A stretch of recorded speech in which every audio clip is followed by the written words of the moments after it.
Friends, welcome to my channel. आज मी तुम्हाला दाखवणार आहे एकदम सोप्या पद्धतीने तसंच झटपट बनणारं मँगो मस्तानीची रेसिपी कुठेही स्किप न करता पूर्ण रेसिपी नक्की बघा।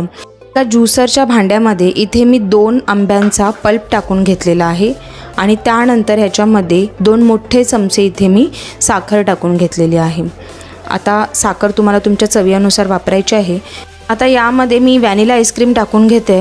तर जे 5-5 रुपयेवाले व्हॅनिलाचे कप येतात ना, ते मी 2 कप इथे यूज केले होते। कंजूसी न करता भरपूर सारं मस्त आईस्क्रीम टाकून घेतली, त्याच्याने खूप भन्नाट अशी चव येते। नक्की ट्राय करून बघा।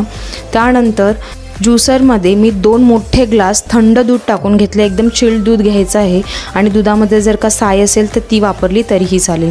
आता ज्यूसरचं झाकण लावून व्यवस्थितपणे ह्याला मी ब्लेंड करून घेतलं। ब्लेंड केल्यानंतर तुम्ही बघू शकता मस्त असा हा इथे मिल्कशेक तुम्ही म्हणू शकता इथे रेडी झालेला आहे। घट्टसर असा हा रेडी झाला। आता छोट्या मिक्सरच्या जारमध्ये इथे मी पाव कप आंब्याचा पल्प टाकून घेतला आणि त्यालासुद्धा ब्लेंड करून घेतलं। हे कशासाठी केलं मी तुम्हाला आता सांगते। इथे मी एक ग्लास घेतला आहे आणि स्पूनच्या मदतीने जो पल्प मी इथे तयार केला होता ना, तो सर्वीकडे स्प्रेड करून घेतला। बेसिकली एक डिझाईनसाठी खूप छान वाटतं। असंच मी दुसऱ्या ग्लासलासुद्धा पल्प लावून घेतले। त्या दोन्ही ग्लासांमध्ये इथे मी मँगो मस्तानीची लेअरिंग लावून घेतली। ते लेअरिंगसाठी काय करायचं आहे तर बारीक चिरलेले जे आंब्याचे काप आहेत ना, ते सर्वात आधी टाकून घेतले। त्यानंतर व्हॅनिला आईस्क्रीम थोडी स्प्रेड करून घेतली।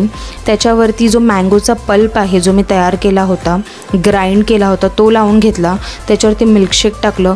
पुन्हा सेम केलं, जे काप आहेत ते लावून घेतले।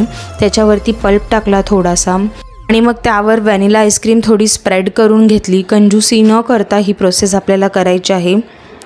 ही माझ्या ग्लासची लास्ट लेअरिंग आहे। तर ह्याच्यावरती मी भरपूर सारी व्हॅनिला आईस्क्रीम टाकून घेतली, इक्वली सर्वीकडे स्प्रेड करून घेतली आणि मग त्यानंतर मी ह्याच्यावरती थोडीसं जे आहे ना मँगोचा जो मिल्कशेक होता तो एक चमचा भरून टाकून घेतला, म्हणजे थोडी डिझाईन अजून चांगली वाटेल। आणि मग त्यावर थोड्या बारीक चिरलेला मँगो जो आहे तो लावून घेतला आणि अशा प्रकारे माझी मँगो मस्तानी इथे रेडी झालेली आहे। ही मँगो मस्तानी थंडगार सर्व करा, खाण्यासाठी उत्तम डिलिशियस अशी लागते। जर का तुम्हाला माझी रेसिपी आवडली तर चॅनलला लाईक शेअर सबस्क्राईब करायला विसरू नका। थँक्यू।